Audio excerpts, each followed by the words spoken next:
Oi, gente. Boa noite para vocês, bom dia para mim. Esses dias eu estava em Sobral e a Zeneide e a Zilma me procuraram para falar, estar um pouco com vocês nesse momento, né, de formação. E a Zilma bem sabe, né, a gente tentou várias datas, né, coincidindo, tentando coincidir os horários, mas a gente acabou não conseguindo. Mas sabe aqueles brasileiros assim, convictos, aqueles que não desistem nunca? Pois é, a Zeneide é uma das, né?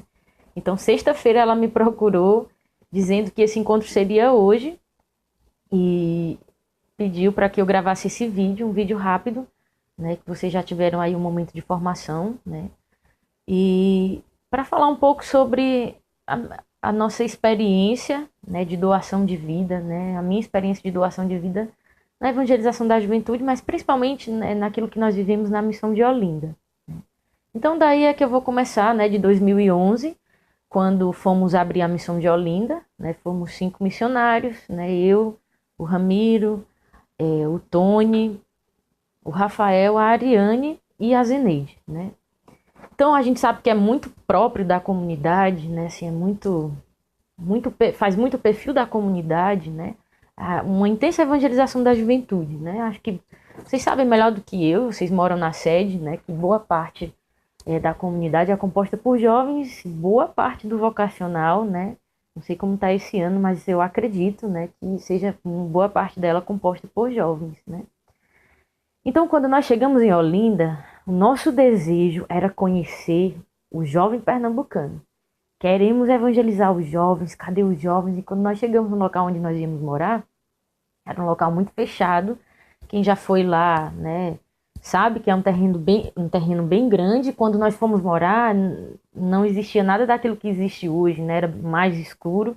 E a igreja, ela realmente ela tinha uma aparência de abandonada, então não tinha nenhum jovem que fosse para a Capela Dom Bosco, né? Então foi um trabalho árduo no começo para que a gente começasse a fazer com que as pessoas entendessem, que os jovens entendessem que ali tinha uma comunidade, que tinha acabado de chegar e tudo, né? E a gente começou a trabalhar com um grupo de oração, mas a gente de cara não conseguiu abrir um grupo de oração jovem, né? Mas nós tivemos um contato, né, a primeira vez, né, com uns 5 a 7 jovens, né, que são muito especiais para nós, né? Inclusive hoje boa parte deles, né, estão frequentando a comunidade lá, né, lá em Olinda, na missão da comunidade em Olinda. Então, esses meninos, eles tinham um ministério de música chamado Anjos de Deus. Então, eles tocavam toda quarta-feira lá na Capela Dom Bosco, tinha a celebração da palavra com um diácono. E aí, toda quarta-feira, eles iam para tocar na celebração, né? Então, nós conhecemos eles assim, nós íamos participar da celebração, fomos apresentados, aos poucos nós fomos tomando conta da liturgia e tudo, e nós começamos a nos aproximarmos desses meninos. E esses meninos, eles ficavam assim, super curiosos, tipo, como assim vocês vieram do Ceará, né? Como dizem os meninos lá, como assim, Bial? Vocês vieram do Ceará para cá, para dar a vida de vocês? Vocês vivem de quê? E os pais de vocês? Como é a comunidade de vocês? Tem jovem e tal?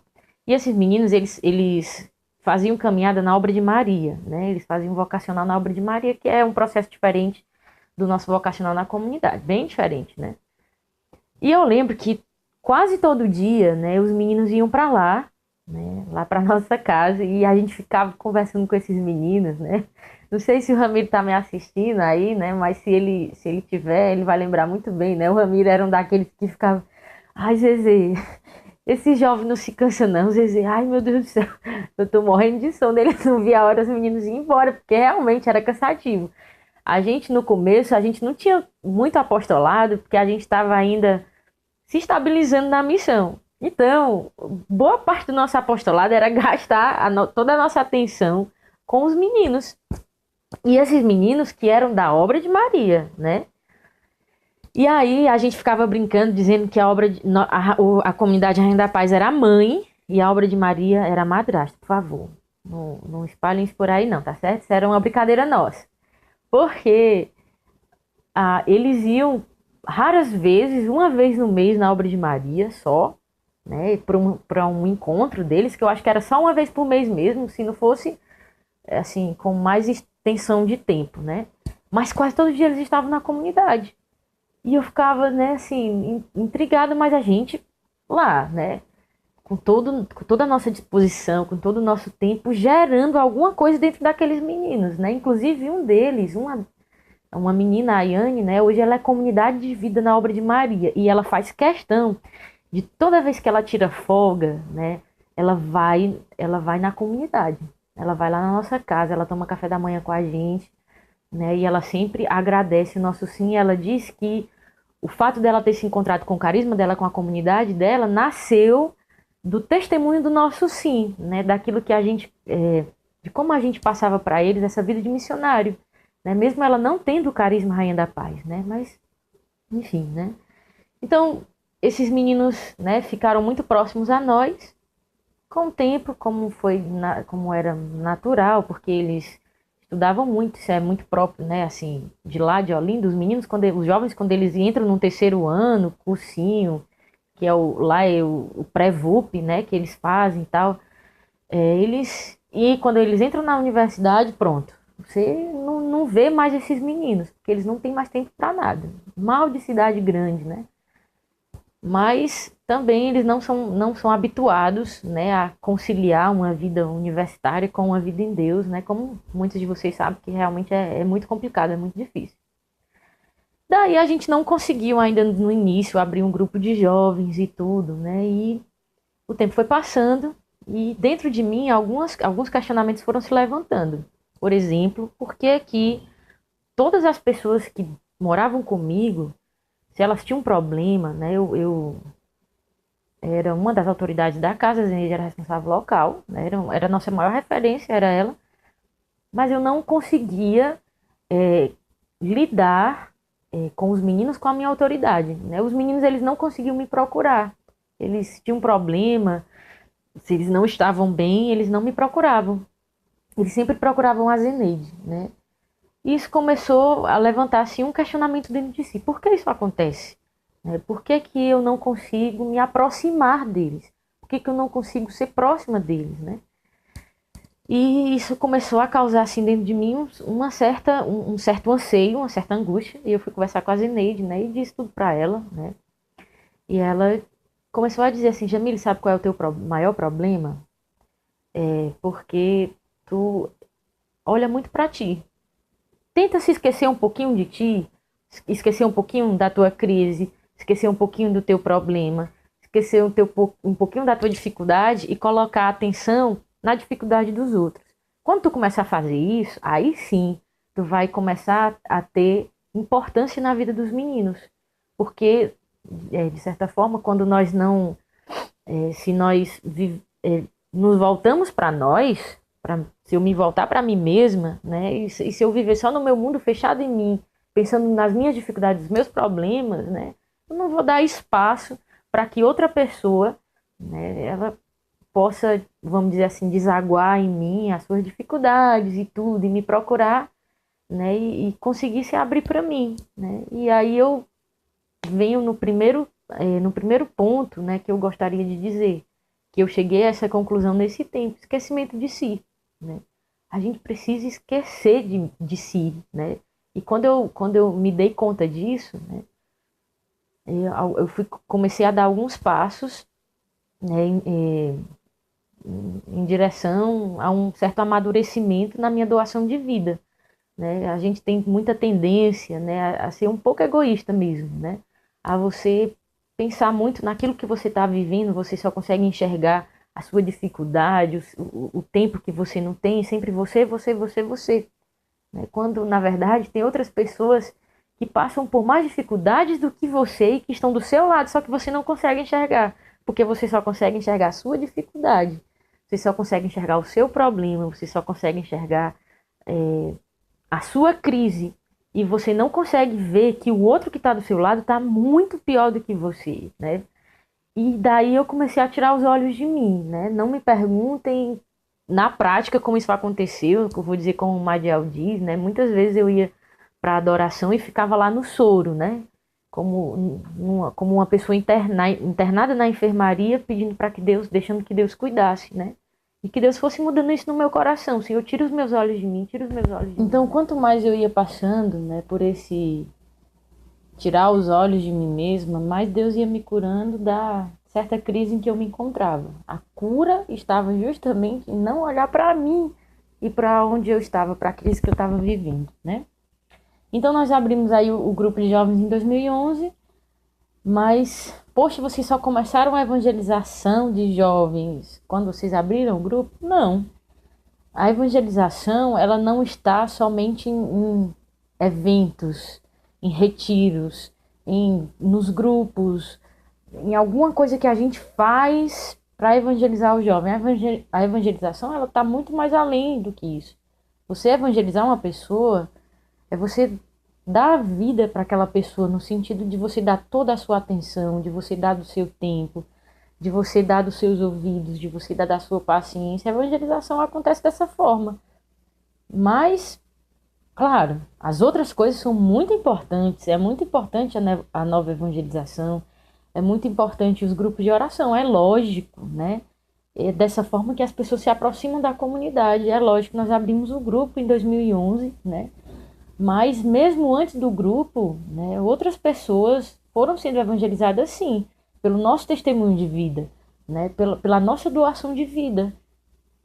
Daí, depois que o grupo abriu, né, o tempo foi passando, a gente foi aprendendo muitas coisas, né, que não cabe eu dizer aqui, né, nem haveria tempo para isso, né, mas que tem muito a ver com a forma de você lidar com eles, né, como a gente lidava com os meninos lá, né.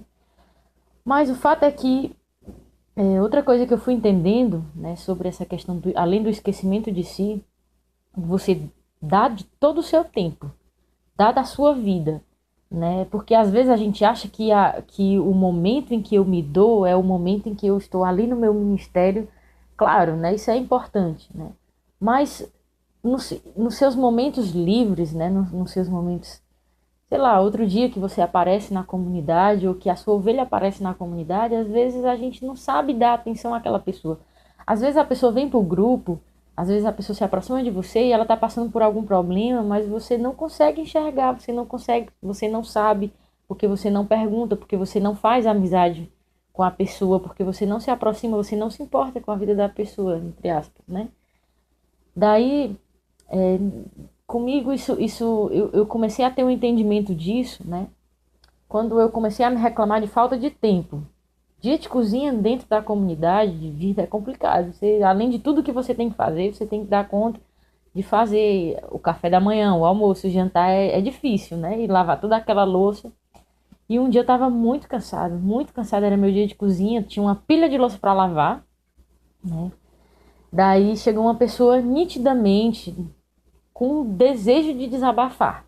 A pessoa chegou me dando boa noite, naquele boa noite eu já sabia que aquela pessoa queria conversar comigo. Eu disse, meu Deus, eu não acredito, olha o tanto de coisa que eu tenho para fazer aqui, Senhor, meu Deus. E dentro de mim se levantou uma voz que dizia assim, se eu não tiver tempo para gastar com as pessoas, então o que é que eu estou fazendo da minha doação de vida? Porque se eu for me ocupar, porque eu tenho que preparar uma formação, porque eu tenho que lavar as louças da cozinha, porque eu tenho que fazer isso, tenho que fazer aquilo. E se eu não tiver tempo para dar atenção às pessoas, né, para dar, dar dos meus ouvidos, né, escutar as pessoas, saber deixar com que essas pessoas elas se entendam pessoas importantes, sim, deixar com que essas pessoas elas se sintam amadas, né, pela nossa atenção. As pessoas têm sede de atenção, né? Então nesse dia eu deixei tudo, né? E disse, eu vou dar atenção a essa pessoa, senão eu não vou estar fazendo nada da minha vida. Como aconteceram outras vezes, né? Às vezes eu ia preparar uma formação, né? E lá fora tinha um grupinho de jovens que estavam só entre eles eram do grupo de oração, eles tinham vindo para o curso de violão à noite, eles estavam lá fora conversando sozinhos entre eles, né? E eu tinha que preparar uma formação. Aí eu disse, ai meu Deus, eu tenho que estar lá fora com eles. Eu tenho que estar com eles. Deixei o que eu tinha de fazer, isso aqui eu faço à noite, quando eu voltar vai dar certo. Deus vai me ajudar. E fiquei lá mais de 1 hora conversando com eles, né? Conversei. E no fim, né, o namorado de uma das meninas que estavam lá, o namorado da Gabi Marjorie, né, o Thiago, ele evangélico. Eu não sabia que ele era evangélico. Ele lá conversando e tudo. Aí eu fui, dei um abraço nele quando ele foi embora. Eu, ô Tiago, volta. Foi tão bom tu tá aqui e tal. Aí ele assim, eu vou voltar. Eu gostei demais. Ave Maria, aqui é muito bom. Ele nem entrou lá em casa, pra vocês terem ideia, né? Ele ficou lá fora. Né? Mas o que é que atraiu o Tiago? O que foi? Foi a atenção que nós demos para ele. Foi a conversa jogada fora, foi as brincadeiras, né? As conversas que a gente teve, conversas sérias também, falamos de Deus e tudo. Se eu tivesse ficado fazendo o que porque eu tenho que fazer isso, se não tivesse dado prioridade para gastar do meu tempo com eles, talvez aquele dia fosse só mais um dia que o Thiago fosse buscar a Gabi na comunidade, né? Talvez não fizesse tanta diferença para ele, né? Mas nesse dia, né, ele foi embora radiante, né? Querendo voltar e tudo. E ele tava, pelo menos quando eu saí de lá, tava num processo assim, sério, né? Ele é um menino, pense num menino respeitador, né? Porque ele é evangélico, mas ele respeitava tudo, né? Claro, ele estava dentro da nossa comunidade, é claro que ele ia respeitar, mas ele participava dos momentos de intercessão, no momento do texto. Eu acho que ele estava começando a já balançar para acompanhar a Gabi na comunidade, né? Então, esquecer de si, gastar o seu tempo com as pessoas, né? E se importar com a vida das pessoas, se misturar com eles, né? Outro dia a gente estava lá em Olinda, né? No nosso momento de refeição, no momento do almoço, e um dos meninos, né? O Alexandre, quem já foi em Olinda sabe quem é o Alexandre. O Alexandre, ele tem 14 anos, é muito jovem, mas ele tem já muitas dificuldades em relação à sexualidade, né? E um dia o Alexandre estava falando que a irmã dele foi casar e a irmã dele não convidou ele, porque, dizendo ele, né, a impressão que ele teve foi que a irmã não aceitava o jeito dele. A irmã dele tinha vergonha dele, por isso não convidou ele para o casamento dela. Só que o Alexandre, ele é muito cômico, né? Ele conta tragédia em forma de comédia. Então ele contando as coisas, todo mundo ria e ria, não sei o que e tal. E ele é muito figura mesmo, né? Mas nesse dia era era outro dia de cozinha meu, né? A gente estava almoçando. Quando terminou o almoço, eu fiquei assim, menino, eu preciso conversar com o Alexandre. E eu só fiz tirar as coisas da mesa, coloquei lá na cozinha e imediatamente, né? Eu chamei assim, Alexandre, eu preciso conversar contigo. E a gente foi lá para fora e eu comecei a perguntar, né, várias coisas sobre a vida dele, né, que eu não posso expô-lo aqui, falar alguma coisa, mas eu comecei a falar para ele sobre o que a igreja acha, como ele poderia melhorar o comportamento dele, né, que ele parasse de usar uma maquiagem bem leve que ele usava nos olhos, mas usava, né. Então, se eu tivesse simplesmente ficado com a parte engraçada, vamos rir, vamos bolar e achar graça e tudo, mas a gente precisa enxergar que aquele menino, ele tem um problema. E aquele problema precisa ser tratado. Aquilo precisa ser conversado, né? E às vezes as pessoas dizem as coisas, deixam coisas entre linhas nas conversas, né? E a gente deixa passar.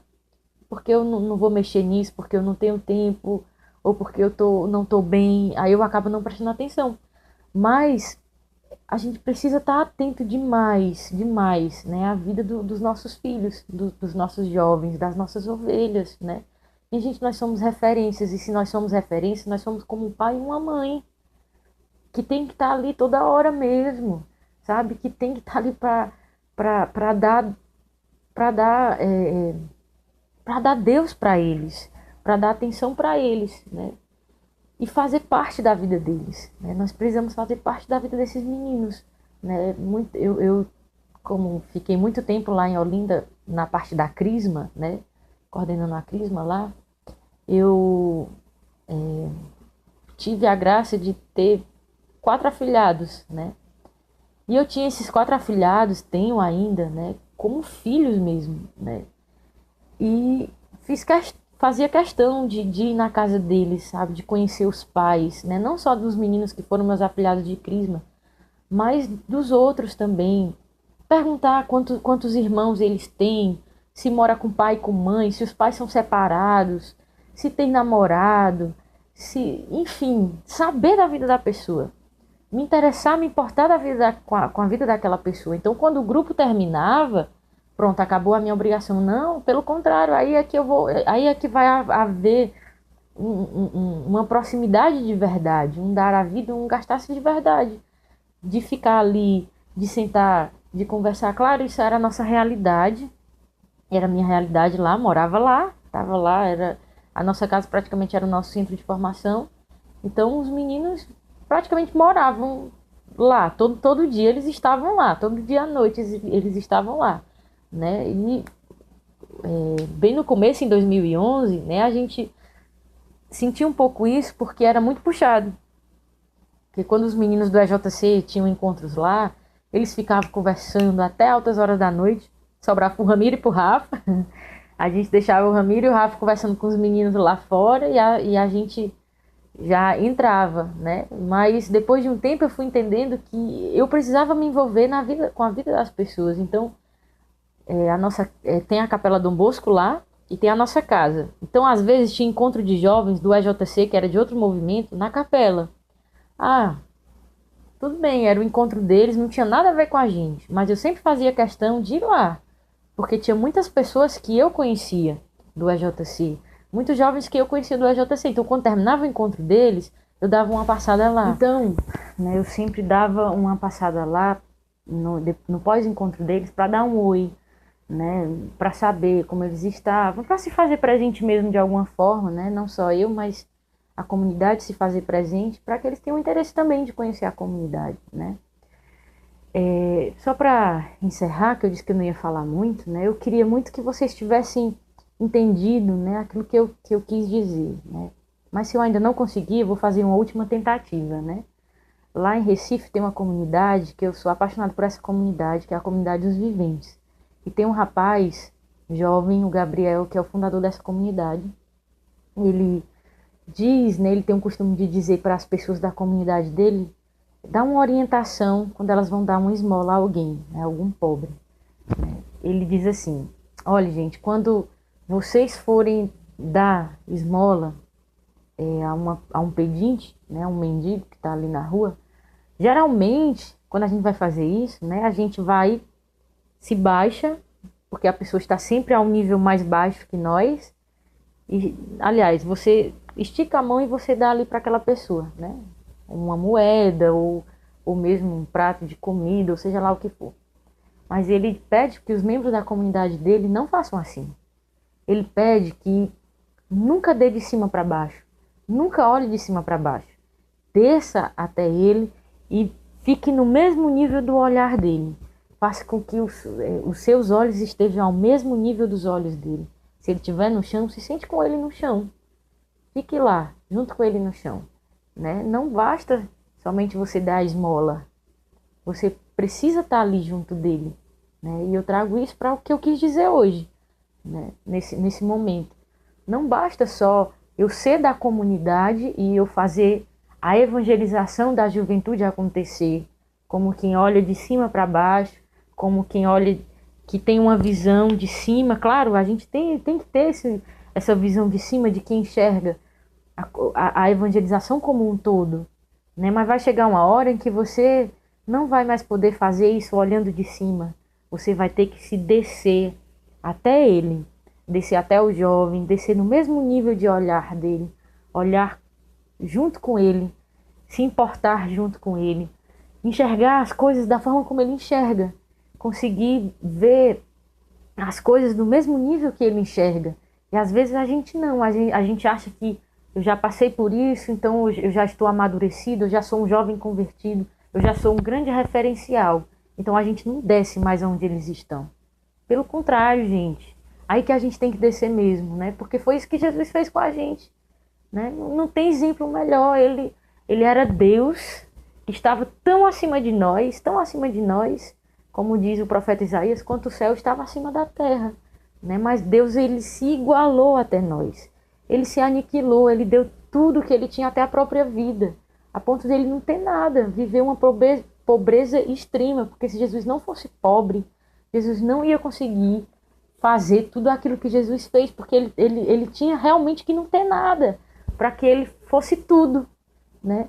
E às vezes a gente fica se enchendo de muitas coisas, se enchendo de outras coisas que não são tão importantes, como é mais importante aquilo que Jesus nos confia. Então a gente vai ter que descer de onde nós estamos. E nós vamos ter que olhar no mesmo nível de olhar deles, nos igualar a eles, nos sentar no chão com eles, né? Às vezes falta um pouquinho de paciência, eu sei que falta, porque para mim também faltava, né? Chegou uma época em que eu começava a ficar cansada de tanto pique, de tanta coisa que aqueles meninos faziam, né? E eu ficava olhando assim para eles, ai meu Deus, deve ser muito bom ser jovem, né? Porque eu já não me sentia com tanto gás quanto aqueles meninos tinham. Mas, apesar disso, né, nos momentos que eu sabia que eu tinha que me igualar a eles, eu me igualava.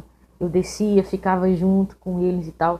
Mas no momento em que eu precisava ser uma para eles, eu também procurava ser uma para eles. Né? Não de forma autoritária, mas principalmente de uma forma testemunhal. Né? E eu tenho muita gratidão por tudo que Deus me ensinou nesse tempo. Né? Por tudo que Deus me fez viver. E quando eu saí de lá, saí com a sensação de missão cumprida. Né, de ter esse entendimento, né, que os meninos iam sofrer um pouquinho com a minha partida. Mas tá lá, né? Eu disse assim, menino, isso é só a primeira semana. Depois, né, isso a dor, né, da saudade, né, de ter uma pessoa que é do seu convívio, que ela é retirada dali, né? Eu fiquei muito edificada com o que eles disseram para mim, né? Eles quando eu saí de lá, todos eram de uma boca só, eles diziam: "Jean, do mesmo jeito que você deu a sua vida para nós e por causa disso nós conhecemos a Deus, né? Eu tenho certeza que tem outros jovens lá na França que precisam disso, né? Então por isso a gente aceita, né? Isso era, vocês não têm noção como isso soava para mim. E eu dei graças a Deus, Senhor, muito obrigado, porque eu não cheguei assim lá, mas Deus me fez e eu me deixei moldar por Deus, deixei que Deus fizesse isso em mim, né? E espero que Deus continue fazendo isso nas nossas vidas, né? Porque a juventude está aí, né? As pessoas estão aí, as famílias estão aí precisando disso, precisando que nós nos esqueçamos de nós mesmos, né? Que a gente gaste o nosso tempo, né? Que a gente se misture com eles, que a gente se importe com a vida deles e que a gente não olhe de cima para baixo, mas que nós estejamos no mesmo nível de olhar, né, para com cada um deles. Então, é isso. Fiquem na bênção especial materna de Nossa Senhora Rainha da Paz.